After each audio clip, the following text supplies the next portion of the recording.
Sawadee Hello and welcome to Daily Wisdom, Walking the Path with the Buddha. Today is our Pali Canon and English study group, and we study the words of the Buddha in this program. We start our class with meditation because this helps to train the mind, but then afterwards we actually study the original words of the Buddha in order to help people to understand his teachings to be able to get to enlightenment. Normally I'm there in Chiang Mai at Wat Tung teaching, but I'm traveling now for this month, so that's why I'm teaching from the road. So I'd like to welcome all of you guys to our class, whether you're joining at Wat Tung or you're joining online.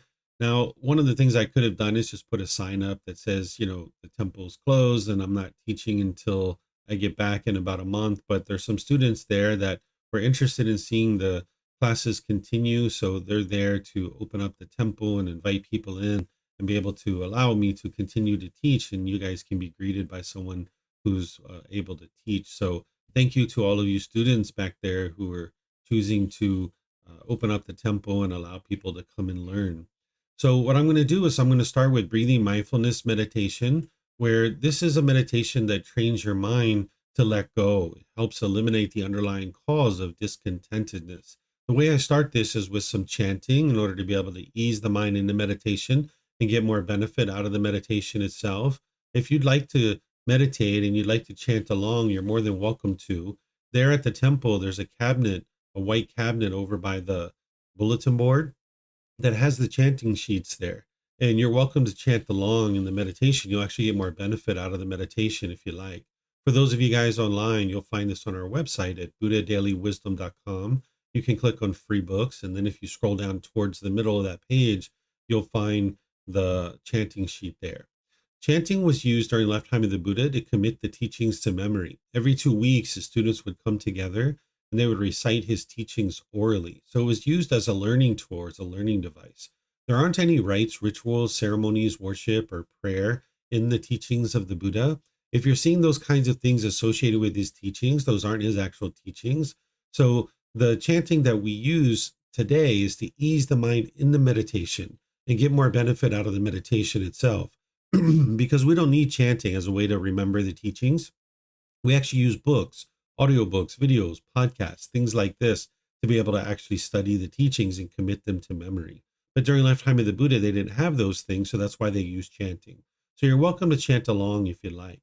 If you look at the chants, you're going to see English translations on them as well.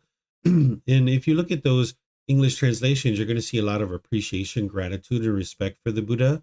And because of that, I don't think the Buddha even created these chants himself, because he wouldn't have walked around and said, here, chant these chants to me out of respect for me. This would be ego or arrogance if someone did this. And by the time you get to enlightenment, you don't have that in your mind. But if you learn from a teacher how to move from anger, sadness, frustration, and all these other discontent feelings to the peaceful and joyful mental state that is enlightenment, and this teacher didn't want anything or expect anything from you, they were just helping you out of the kindness of their heart, you might actually have a lot of appreciation, gratitude, and respect for those people as well, or that teacher, right? So that's why I think that the students, either during his life or after his death, probably created these chants, because they would have had an enormous amount of respect for him based on his guidance to help them to get to this enlightened mental state. Once we're in the meditation, I'm going to be providing some guidance, where I'm essentially going to be teaching and instructing you how to meditate while we're actually meditating together. Then there's going to be a period of time of quietness where we're all meditating. During that period of time of quietness, I'm sure you're going to hear occasional sounds. You might hear a car go by, a dog barking, a bird chirping, someone could cough or sneeze. This is all normal. If you're in meditation with a craving for permanent silence and you hear a sound, you'll cause your mind to be annoyed or frustrated. But if you're in meditation, understanding that the world is impermanent and things are constantly changing, that it's not possible for you to be in meditation and not hear a sound, that this is normal for sounds to occur. These sounds are going to arise, they're going to change, and they're going to fade away. This is impermanence. So you can rest at ease if you're in meditation, understanding impermanence, because when you hear that sound, you understand that that's how the world currently functions, that the world around you is impermanent and constantly changing. Then we're going to come out of meditation with some more chanting. And then that's where I'll start today's class, helping you guys to learn about the teachings of the Buddha through his actual words. If you'd like to meditate, you might decide to take a position that's comfortable for the body. There's 4 positions that the Buddha taught: seated, lying, standing, and walking. And oftentimes people are learning in the seated position. So I'm going to give you some guidance on that. But these other positions are helpful, and it's something that you would like to learn as part of your journey to enlightenment, because your body can't be in the same position permanently. You're going to need these other positions at different times. So if you're going to use the seated position, you might choose to sit on the floor, in a chair, or in a bench, or a sofa, or a wheelchair. You can sit however you like. There's not just one way to sit, because again, that would be permanence, and we live in an impermanent world. So if you're on the floor, you might decide to sit on a cushion. That's an option for you. That'll help soften your seat a bit. And if you're going to bring your legs together in the cross leg position, you might just choose to do that lightly. Whereas if they're real tight, this can impede the circulation and cause pain in the lower body. Some people like to put their legs off the mat. That gets your hips up in the air, lessening the angle at the hips, the knees, and the ankles, so the circulation can flow. The Buddha put his right hand over top of his left with his thumbs together, and then he put this into his lap. If this is comfortable for you, you could use it, but it's not about everybody doing it exactly the same way. There's other options here as well. Some people like to put their palms on their thighs or their knees. Some people put their palms up, or you might just put your hands comfortably in the lap. This is an option for you. And then if you're sitting in a chair or on a bench or a sofa or a wheelchair, you can also sit however you like. Some people like to put their feet flat on the floor or lightly cross at the ankles. But when I'm there in Chiang Mai, I usually sit with my legs crossed in that chair. That's an option for you as well. So there's not just one way to do this. And you can put your hands and arms wherever you like. It's helpful if the upper body is erect with the sternum up and the shoulders back. This will help keep the mind attentive and alert during the meditation. Whereas if you were slouched, the mind would have a tendency to be dull or lethargic. But if you are real rigid, the mind could be overactive or uptight. So you'd like the upper body to be erect with the sternum up and the shoulders back, because that'll keep the mind attentive and alert. And it'll also make it easy for you to breathe in through the nose and out through the nose. What meditation is a dedicated, active, purposeful training session where you're eliminating certain unwholesome qualities and you're cultivating certain wholesome qualities. So you'd like the mind to be attentive and alert during the meditation. So having the sternum up and shoulders back will help you to do that. So I'm going to get started with the chanting. You guys are more than welcome to chant along. And then afterwards, I will come back in with the guidance to help you from there. Arahang Samma Sambuddho Mahakewa Wat Tung Mahakewanang Apiwateyami Sawakato Mahakewata Tammo Dhammang Namasami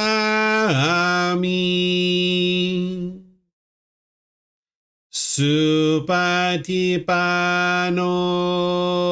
Mahakewato Sawaka Sangho Sanghang Namami Namo Rasa Bhagavato Arahato Samma Sambuddhassa Namo Rasa Bhagavato Arahato Samma Sambuddhassa Namo Rasa Bhagavato Arahato Samma Sambuddhassa Iti piso Mahakewa Arahang Samma Sambuddho Vicacaranang Sammuno Sakato Roka Vitu Anuttero purisa Dhammasati satatawa manusanang Oto Bhagavati.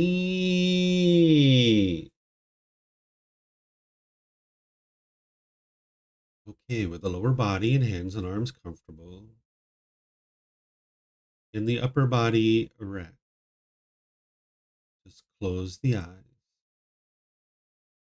and start breathing in through the nose and out through the nose.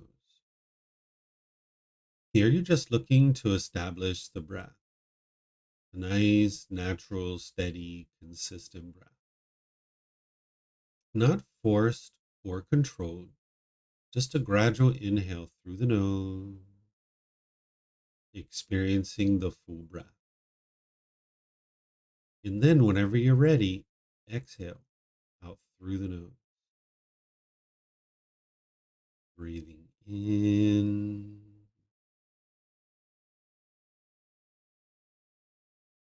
and out.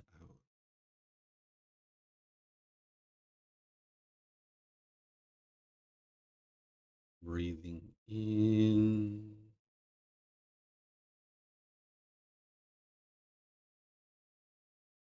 and out.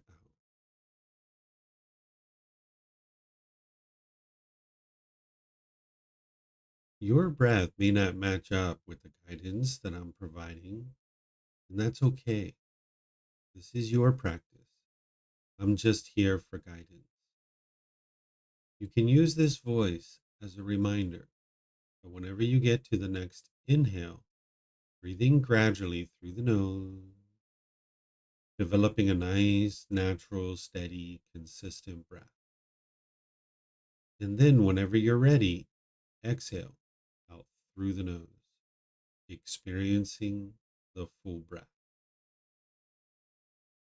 Breathing in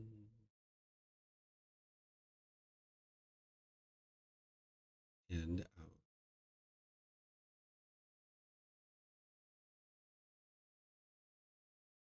Breathing in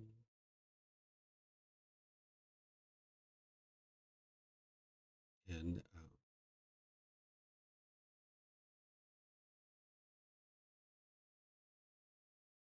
With the breath well established, start fixating the mind on the breath, either the sound of the breath coming into the nose or the sensation of air moving over the skin into the nose. The breath is the present moment. Fixate the mind on the breath, the present moment. Breathing in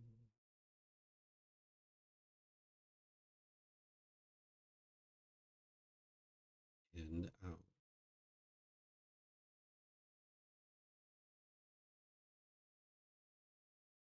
Breathing in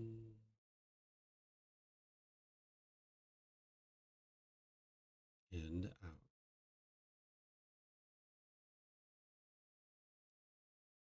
With the mind fixated on the breath, whenever you notice that it moves off the breath, cut that off, let it go, and come back to the breath, the present moment.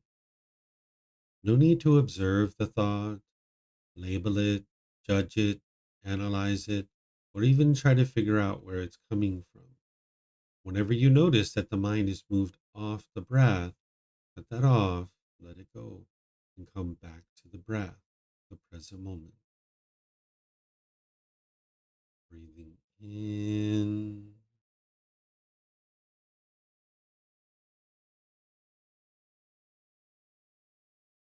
and out.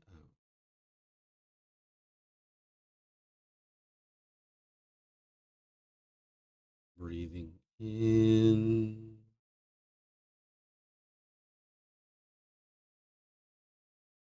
and out.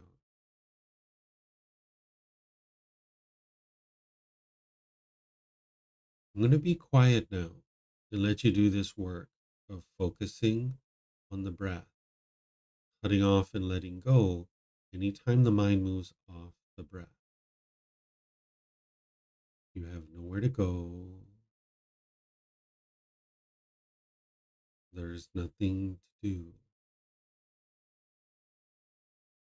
No one needs you right now.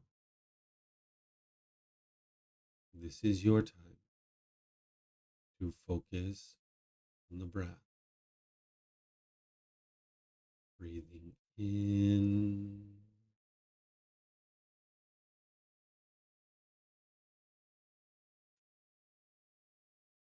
and out.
ระหังสัมมาสัมพุทโธมหาเขวาโอตังมหาเขวันหังอภิวาเตมิสวากขาโตมหาเขวตาธัมโมธัมมังนามัสสามิสุปฏิปันโนมหาเขวโตสาวกสังโฆสังฆังนามามินะโมตัสสะภะคะวะโตอะระหะโตสัมมาสัมพุทธัสสะนะโมตัสสะภะคะวะโตอะระหะโตสัมมาสัมพุทธัสสะนะโมตัสสะภะคะวะโตอะระหะโตสัมมาสัมพุทธัสสะอิติปิโสมหาเขวาอะระหังสัมมาสัมพุทโธวิชาจารณังสัมมุโนสกขาโตโรกาวิตุอนุเตโรปุริสาดามาสติสัตตาตาวามนุสนังโอโตภาควาติ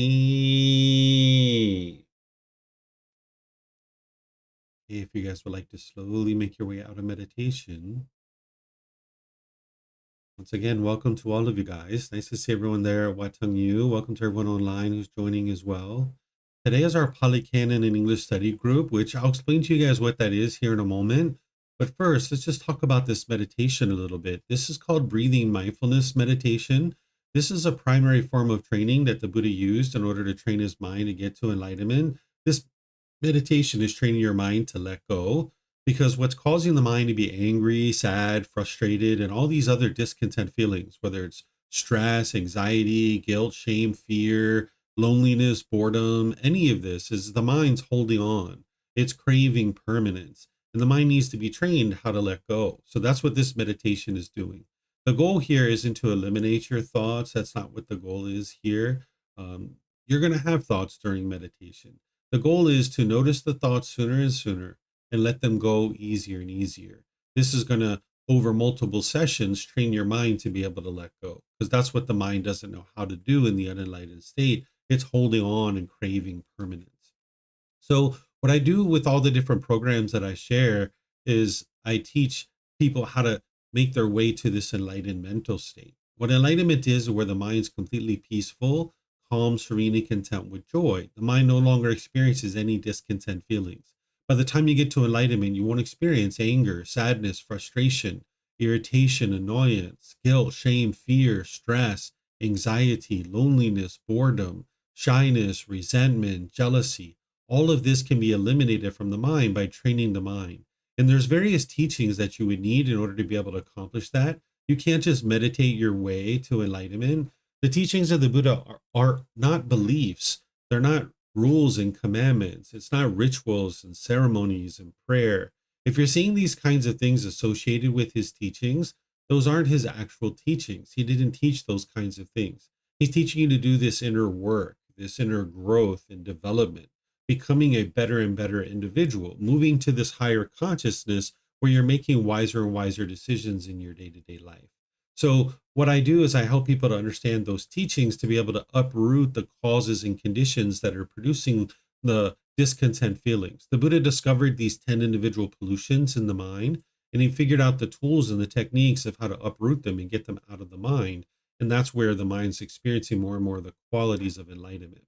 So oftentimes people start in our various programs like the Foundation and the Path to Enlightenment course, or our group learning program, or some of these other programs that we have, where once students have developed a foundation, they will then oftentimes come into the Pali Canon and English study group, which is where we do this more like a study group, and we're actually studying the original words of the Buddha. Where all those other programs, I'm going to be teaching for 15, 20, 30 minutes, opening up for questions, teaching another 15, 20, 30 minutes, opening up for questions.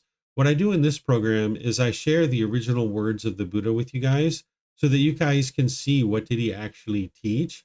And then a individual either on Zoom or at Wat Tung will volunteer to read this particular chapter. And then after a student reads it, then I will share some teachings on that. And then I'll open up to any and all questions that you guys have, whether you're in Facebook, YouTube, or Zoom, or at the temple. You can ask any and all questions that you like. So if somebody would be willing to read this first chapter, then I'll show you guys how this program works. At the temple there, if you have questions or you'd like to read a chapter, there's microphones for you. If you just get a microphone and press the gray button, you'll see the lights come on, and then we'll be able to hear you. If you're in Facebook, YouTube, or Zoom and you have a question, or you would like to volunteer to read, you can, in Facebook, YouTube, and Zoom, put your questions into the comment section, or in Zoom, you can electronically raise your hand, unmute your microphone, and read or ask questions that way. So is there someone who would like to volunteer to read this first chapter? I'll show you guys how this program works. Okay. The computer's already unmuted. All you guys need at Wat Tung is a mic. I'll just leave you guys unmuted. Hello. Hmm? Household life is crowded and dusty. Monk, here a Tathagata appears in the world, accomplished, fully enlightened, perfect in true wisdom and conduct, superb, knower of worlds, incomparable leader of persons to be tamed, teacher of gods and humans, enlightened, fortunate. He declares this world with its gods, its Maras, and its Brahmas, this generation with its aesthetics and Brahmins, its princes and its people, which he has himself realized with direct knowledge, experience. He teaches the teachings good in the beginning, good in the middle, and good in the end, with the right meaning and phrasing, and he reveals a holy life that is entirely perfect and pure. A householder or householder's son, or one born in some other clan hears these teachings. On hearing the teachings, he acquires confidence in the Tathagata. Possessing that confidence, he considers thus: household life is crowded and dusty. Life gone forth is wide open. It is not easy, while living in a home, to lead the holy life, entirely perfect and pure as a polished shell. Suppose I shave off my hair and beard, put on the yellow robe, and go forth from the home life into homelessness. All right. Thank you, Rachel. So during the lifetime of the Buddha, in order to get to enlightenment, one of the things that people were doing is they were leaving their household life and becoming ordained. You can also get to enlightenment from the household life as well. It's challenging, but it's also certain obstacles and challenges in the ordained life as well. But during the lifetime of the Buddha saw the household life as being much more challenging to get to enlightenment. And I would agree that that was the case during his lifetime, because during his lifetime, if you were living in the household life, you were busy with a lot of tasks just to be able to sustain your life. For example, acquiring food was not so easy. You know, you had to go to the market, you had to buy seeds, you had to plant those seeds, you had to nurture those seeds, harvest the plants, you had to bring the products in, you had to prepare the food. This was, very challenging. Just to get water in your house, you would have to 2 or 3 times a week carry buckets to the well and bring the water back to your house and pour it into a trough and go back to the well. And maybe this was like a half a day affair to just get water in your house, where today we kind of lose the thought that it's so easy to just walk over to a spigot and turn a knob and boom, we have water in our home. That wasn't always the case. So it's understandable that the Buddhists saw the household life as crowded and dusty, meaning that it was challenging to find time to be able to learn and grow and develop to become an enlightened being. Also, in the household life, you are involved in certain things like significant relationships, or maybe if you're living with a life partner, you just kind of walk into the room and boom, there they are naked. And it's hard to resist the urge of, potentially having sexual contact or something like that. So there's lots of challenges in no matter what life you're in, whether you're in the ordained lifestyle or the household lifestyle. But during the lifetime of the Buddha, we could really say that it was very challenging to be able to get to enlightenment from that household life, because there were so many other things that you needed to attend to in order to be able to just survive. And didn't necessarily have time to listen to the teachings, to meditate, and all these other things that are needed in order to be able to get to enlightenment. But things have drastically changed since the lifetime of the Buddha, that now in the household life, we have actually so much time available to us that some people fill up their day with unbeneficial things like scrolling social media, or maybe looking at YouTube videos endlessly. Now, these things can actually be helpful to a certain degree when you're doing them in moderation. But if you're doing it excessively, this can take you away from having the time that you need to do things like study the teachings or meditate or other things like this. So nowadays, we might actually say getting to enlightenment in the household life is actually much easier than it was even during the lifetime of the Buddha, because we have so much more time available to us. But even in that ordained lifestyle, there's challenges and obstacles that you need to overcome. Ordaining isn't a golden sidewalk towards enlightenment. There's still obstacles there too.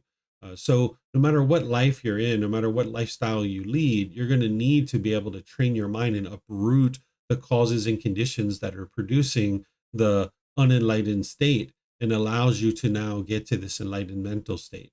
Enlightenment isn't determined by what type of clothing you wear, or whether you shave your head or not, or whether you live in a monastery. Enlightenment is determined by how closely are you practicing the Eightfold Path.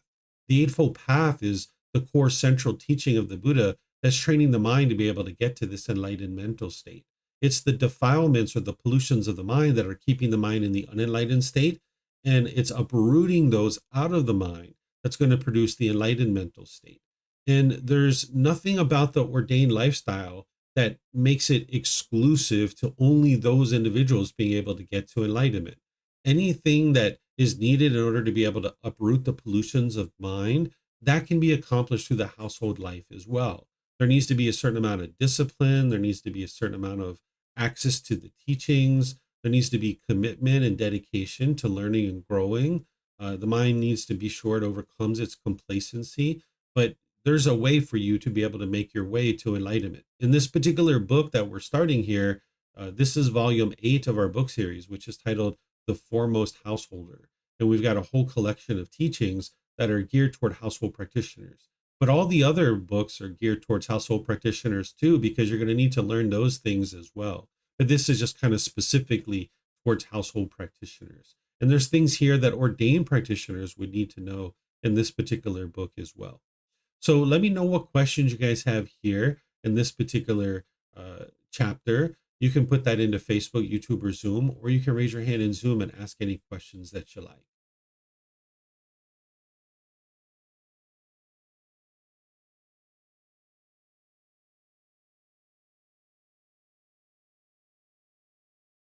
Okay, I can't see any hands up there at Wat Tung You, but if you guys have any questions, you guys are welcome to let me know. One thing that I'll say before I move on to this next chapter is here, these first two paragraphs.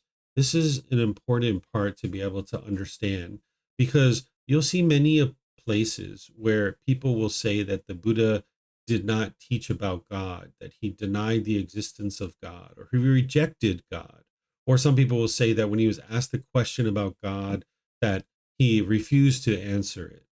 Well, this is like two paragraphs here, two sentences, where you can see that the Buddha absolutely taught about this being.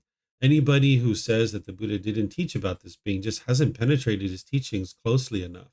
The Buddha didn't teach you to worship this being or praise this being or anything like that, but he did teach that this being exists. You can see it here in his teachings, where he talks about he's the teacher of gods and humans. He's enlightened and fortunate. He says he declares this world with its gods, right? During his lifetime, they believed in multiple gods. It's Maras. These are like, this is a being that is interested in causing calamity in the world. It's a being that is, some people might refer to as the devil or Satan. And it's Brahmas. Brahmas are another way to refer to gods.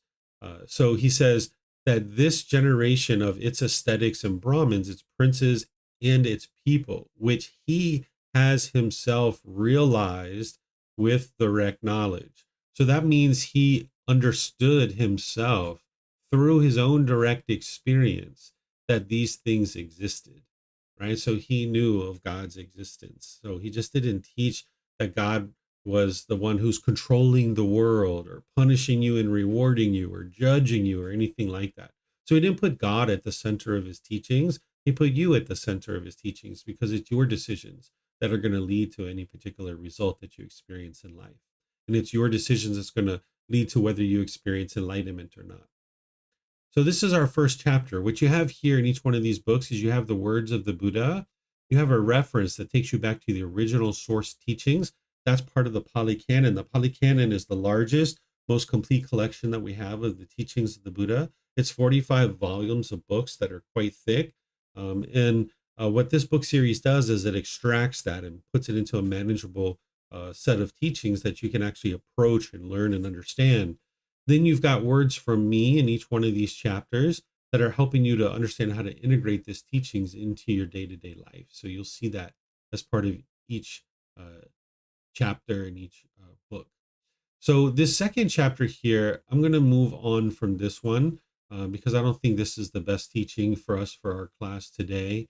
I'm going to move on to this one here, chapter 3. Is there someone who would like to read this one?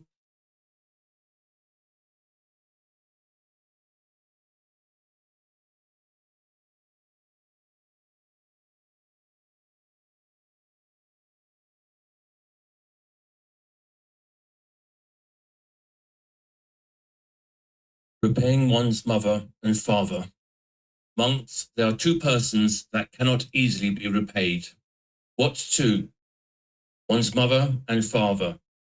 Even if one should carry about one's mother on one shoulder and one's father on the other, and while doing so, should have a lifespan of 100 years, live for 100 years. And if one should attend to them by anointing them with balms, by massaging, bathing, and rubbing their limbs, and they even void their urine and excrement there, one still would not have done enough for one's parents, nor would one have repaid them.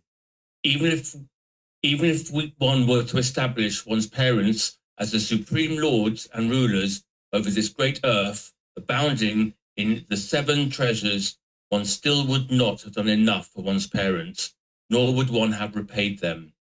For what reason? Parents are of great help to their children. They bring them up, feed them, and show them the world. But monks, if one's parents lack confidence, one encourages, settles, and establishes them in confidence. If one's parents are unwholesome, one encourages, settles, and establishes them in virtuous behavior, moral conduct. If one's parents are selfish, one encourages, settles, and establishes them in generosity. If one's parents are unwise, one encourages, settles, and establishes them in wisdom. If such a way, is such a way, one has done enough for one's parents, repaid them, and done more than enough for them. All right. Thank you, Christian. So this is a great teaching to help us to understand how we can repay our parents for almost this debt of gratitude that we can maybe think about in terms of our parents. Oftentimes, children, they don't agree with what their parents have done in their life. This is pretty common. I've never met any child that has ever agreed 100% with everything that their parents have done. But at the end of the day, it's important to understand that any resentment, any hostility, any bitterness you have towards your parents is actually coming from your own mind. It's not coming from your parents.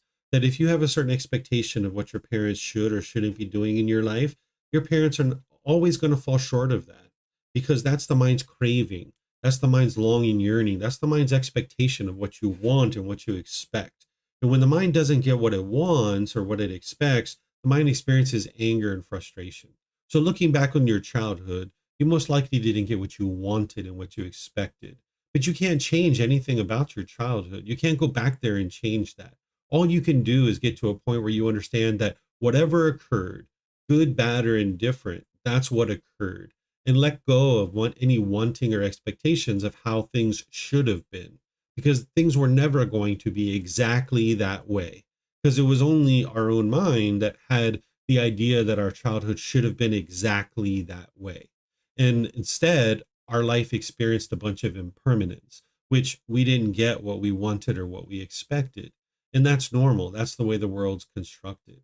So, good, bad, or indifferent, whatever our parents did, at least they've gotten us to this point where now we're able to sustain our life. We had clothing, shelter, medical care, maybe some education. These are things that our parents helped us to be able to have in order to be able to sustain our life. And now in this life, we have an ideal opportunity to be able to train our mind and make our way to enlightenment. And getting to enlightenment would be the very best thing that could ever happen for you because your mind's going to be completely peaceful and joyful. Your mind's going to be at ease. You're going to notice that you have focus, concentration, clarity, and deep memory. All your personal, professional relationships will really be blossoming. You won't even be in a bad mood anymore, that it's physically impossible to experience a bad mood in the enlightened mental state. This is the very best thing that could ever happen for you.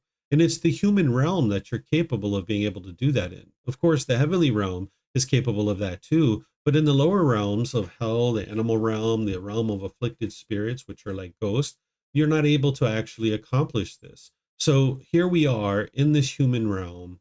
Maybe you have discontentedness, you have anger, sadness, frustration, and these other feelings, but you've had these two individuals that have potentially been in your corner for you your entire life or a portion of your life.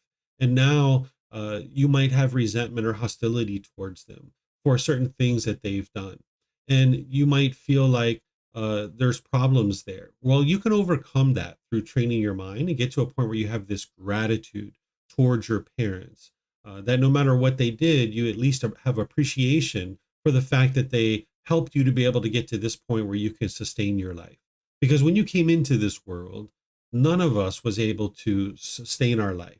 We were just basically a glob of flesh and bones and fluid, right? Like we just wouldn't have been able to survive in any way. If we were born and then we were placed, out in the middle of the forest or, even in anywhere else, if there wasn't people that were providing us food, clothing, shelter, and medical care, we wouldn't have been able to survive. So as we form that idea of gratitude and we cultivate that more and more, we have appreciation for not only our parents, our biological parents, but any kind of caregivers that have provided us care, maybe even like grandparents or aunts and uncles or, maybe adopted parents or things like this. These are all individuals who are now showing care to us through our life in order to be able to help us to get to where we are. And one of the things that we might think about is providing these people with material possessions or other things like that in order to be able to repay them for our gratitude and appreciation that we have. And the Buddha, in this first paragraph, in this second one as well, he talks about some of those things that, maybe we might think that we would carry our mother on one father and carry our father and mother on the other shoulder. And now, if we lived for 100 years and we bathed them and we cleaned up their urine and their excrement, we massaged them and rubbed their limbs and things of this nature, the Buddha is saying we still haven't done enough for our parents. Or if we establish them as supreme lords and rulers over this great earth, abound in the seven treasures with all this riches. Well, we still haven't done enough for our parents, right? So you can give them all these material things. And the Buddha is saying we still haven't done enough for them.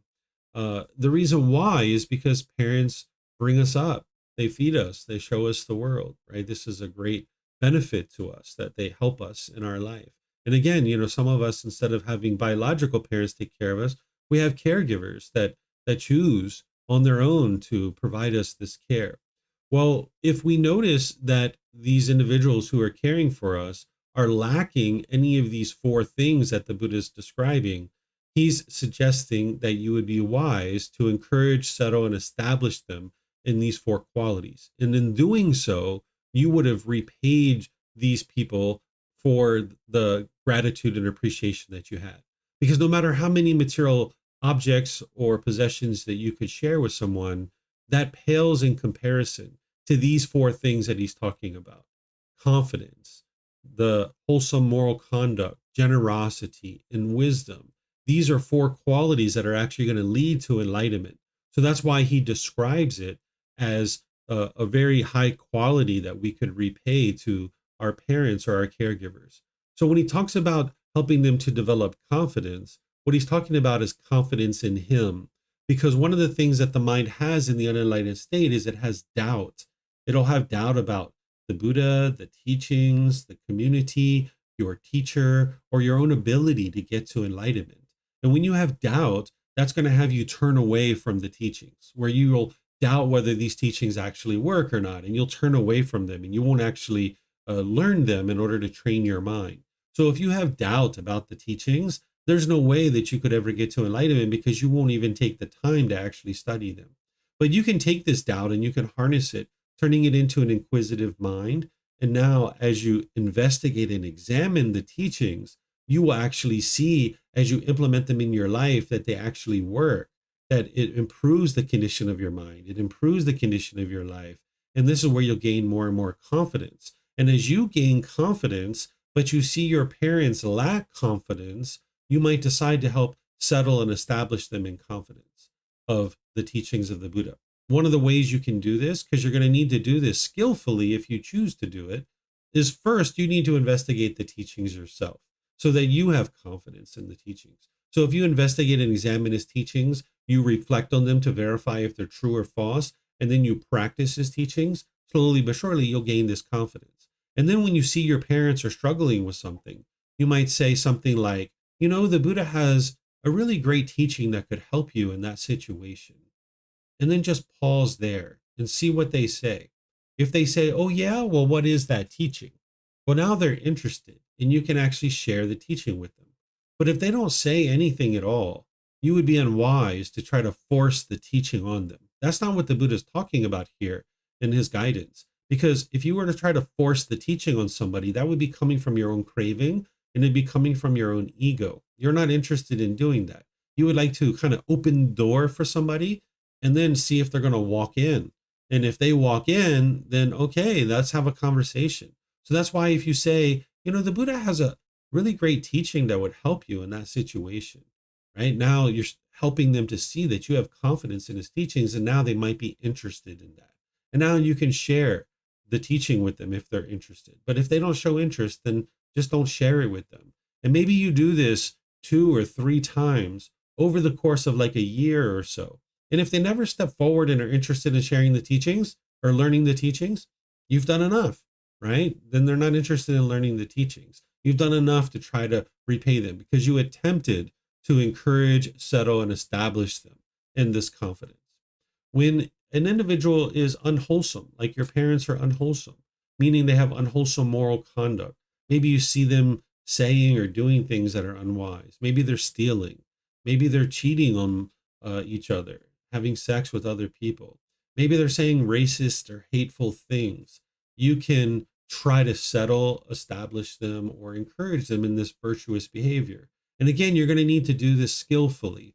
When I've seen this kind of thing happen in relationships that I'm in, somebody might say something that's kind of racist, and I might say, I don't think that way.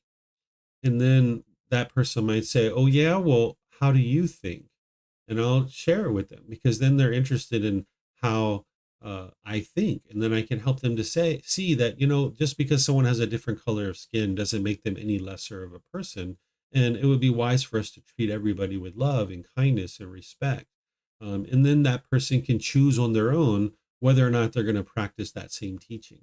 So if you see unwholesome moral conduct, you can be skillful in helping mom and dad or other people like this if they're going to heed your advice and you think that they might heed your advice, but you need to be sure you're not doing it with craving or with ego.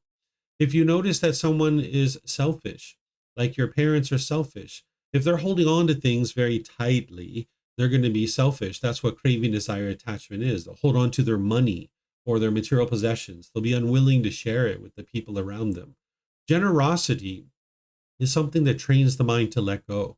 Not only does breathing mindfulness meditation do that, but generosity does as well.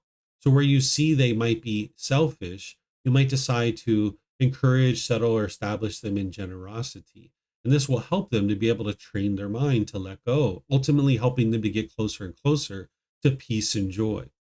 And then if you see that they're unwise, meaning they're lacking wisdom of these natural laws and how to make wise decisions in the world, again, you can establish them in wisdom, but you need to be sure you're not doing it with craving or ego, because oftentimes what people see is maybe their parents are headed for a difficult situation.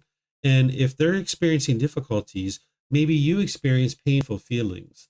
That's from your mind's craving of wanting them to be a certain way permanently, being unwilling to be able to allow the mind to experience your parents walking into a difficult situation, that maybe you're trying to protect them. And sometimes when people see their parents headed for a difficult situation, they will try to step into their life and make a bunch of decisions for them and try to change what they're going to experience, because they themselves are going to experience painful feelings when they see their parents struggling. So they think the way to solve this is to step into their parents' life and try to make a bunch of decisions for them. And then that way they're not going to experience those painful feelings. But that's not true. What you need to do is get rid of the craving, desire, attachment to your parents, wanting and expecting them to be a certain way permanently. And that's what's going to solve your painful feelings. But even still, if you see them functioning in a way that is unwise, you can help them to cultivate wisdom. And if you are able to do that skillfully, that's what's going to produce the results that are going to be beneficial. But if you have craving and you have ego in your mind, which the unenlightened mind will have, you'll find it very challenging during these types of situations. So this is where you need to practice. You need to improve the way you interact and be able to offer guidance to your parents in a way that is skillful.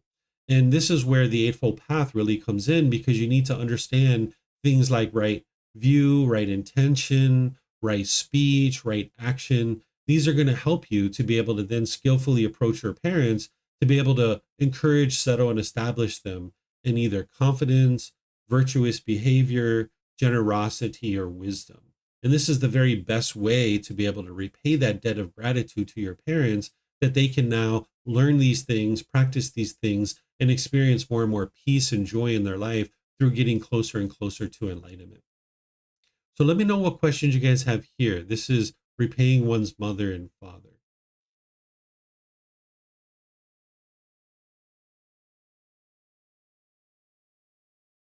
Okay, I don't see any questions anywhere. So let's go on to one more chapter and see what we've got here. Let me get to a different chapter. Let's actually read this chapter. This is chapter 5. Is there someone who would like to read this one?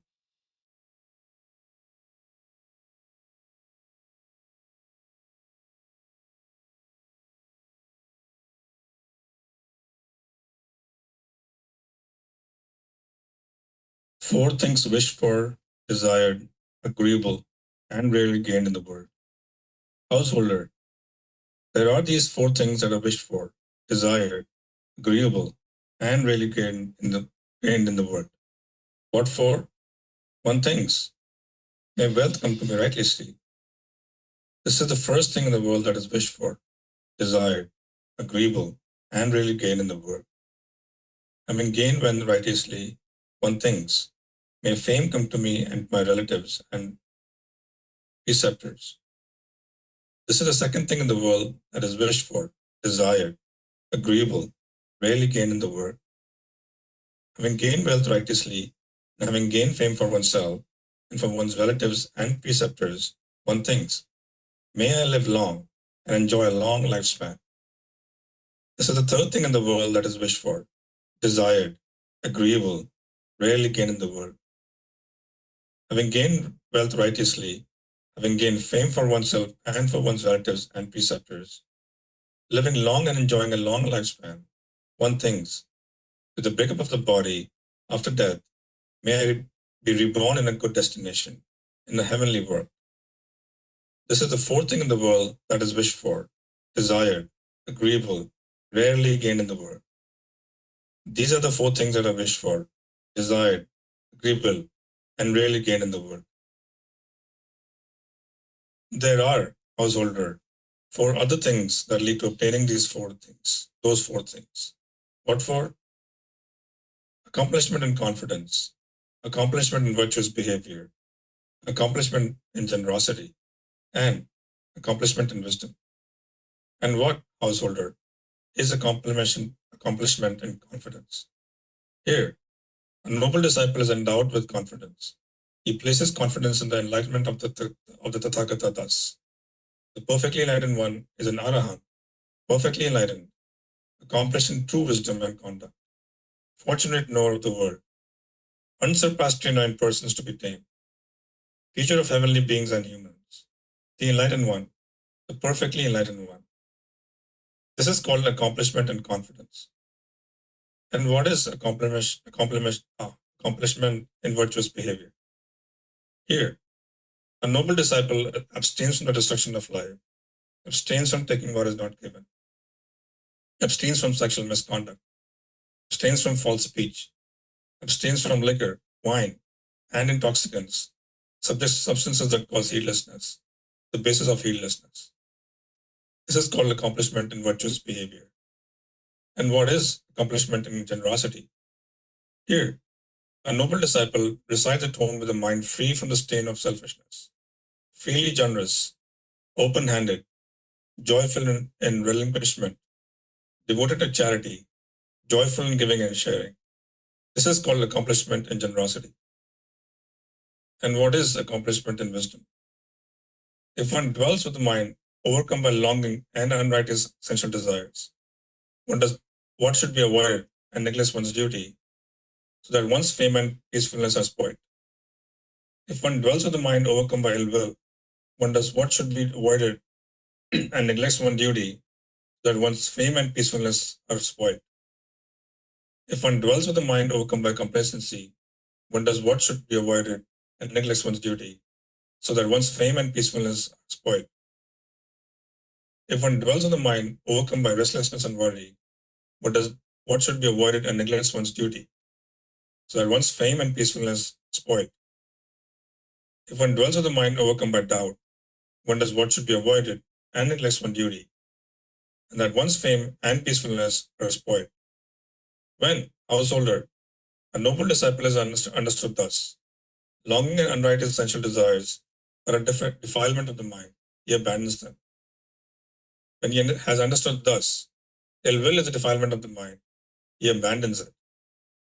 When he has understood thus, complacency is a defilement of the mind, he abandons it. When he has understood thus, restlessness and worry are a defilement of the mind, he abandons them. When he has understood thus, doubt is a defilement of the mind, he abandons it. When, householder, a noble disciple has understood thus, longing and unrighteous sensual desires are a defilement of the mind, and has abandoned them.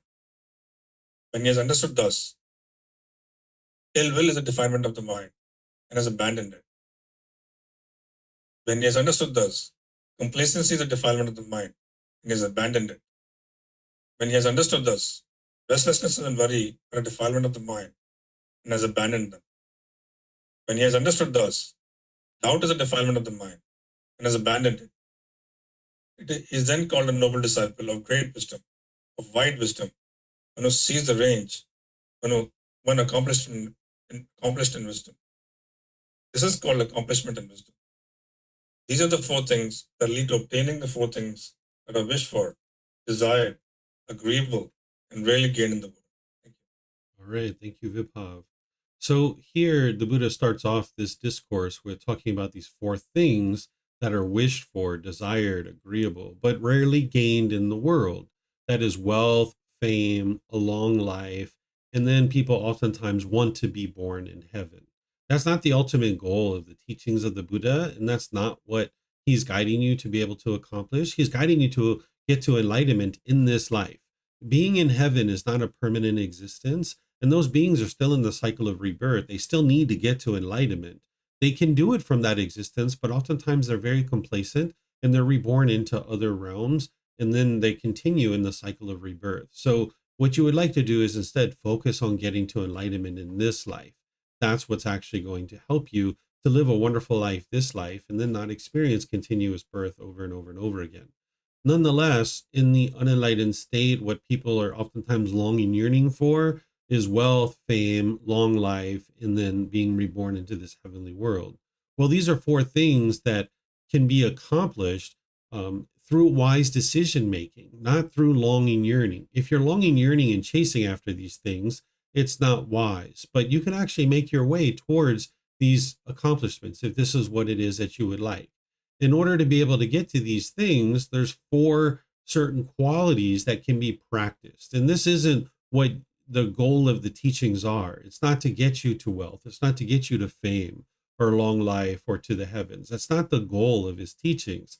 But if somebody was even remotely interested in any of those things, or maybe one of those things, then it's these practices that are going to help guide you to that. And it's the four things that we were just talking about in relationship to mom and dad, which is confidence in the Buddha, improving your moral conduct where you're not making unwise decisions about the way that you interact with others, generosity, and wisdom. The reason why these things lead to improvement in one's life is because it's all based in the natural laws. That the natural law that the Buddha is describing to you of cause and effect or action and result, the natural law of karma is what he's helping you to awaken to and gain wisdom of. But you can't ever gain wisdom of that natural law if you lack confidence. So you're going to need to have confidence to a certain degree in the Buddha to even just start looking at his teachings and being remotely interested in starting to investigate them. So if you have doubt in your mind now, which a lot of people do when they first come to the path, I suggest you harness that doubt and turn it into an inquisitive mind where now you start looking at his teachings and you start investigating whether they're true or false. Because as you do, you're going to learn about virtuous behavior and how to make wise decisions in terms of the way you interact with others. Oftentimes when people have unwholesome experiences in relationships, they blame it on other people. They think it's because of other people that they're experiencing certain things, but they fail to look at their own conduct and the way that they're maybe having certain intentions or speech or actions, or maybe even their livelihood. So if you improve the way that you function through your moral conduct, you'll see your relationships will really improve.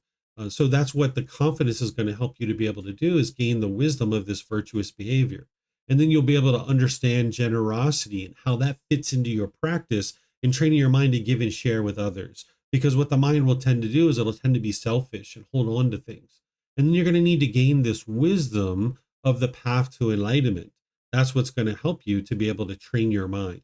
What the Buddha is talking about in terms of wisdom here is he's talking about the elimination of the 5 hindrances. There's these 5 hindrances that will hinder the mind from getting to enlightenment, where there's central desire, there's ill will, complacency, restlessness and worry, or doubt. And if you can overcome those, which I teach these 5 hindrances in detail in other programs, and I explain to you how to overcome them and certain teachings and techniques that you can use in order to get them out of your mind. If you can overcome these 5 hindrances, this is what's blocking you from getting to enlightenment. So you would like to understand what these are and train your mind to uproot them. So if you guys have questions on these, the craving, desire, attachment, the ill will, complacency, restlessness, and worry or doubt, I can help you guys to understand what these are and how to overcome them. So let me know what questions you guys have here on this chapter. You can put that into Facebook, YouTube, or in Zoom.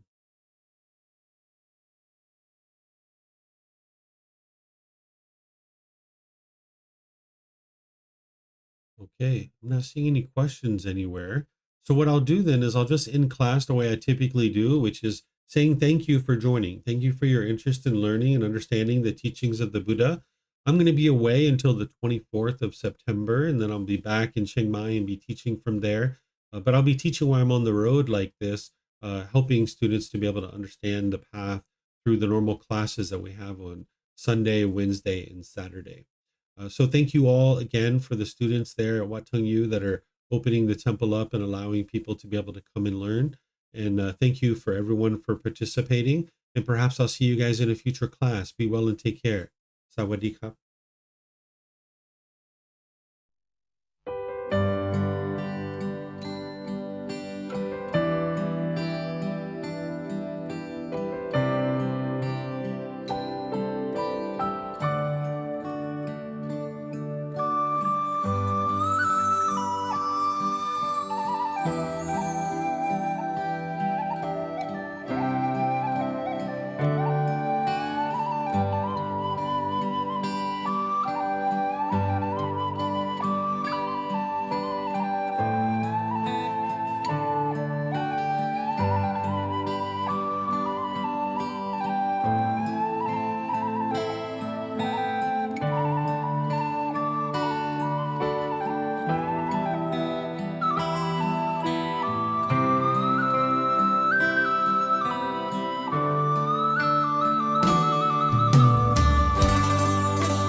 Thank you again for watching. Enjoy your meditation. Look forward to seeing you online and answering any questions that you might have. Thank you so much.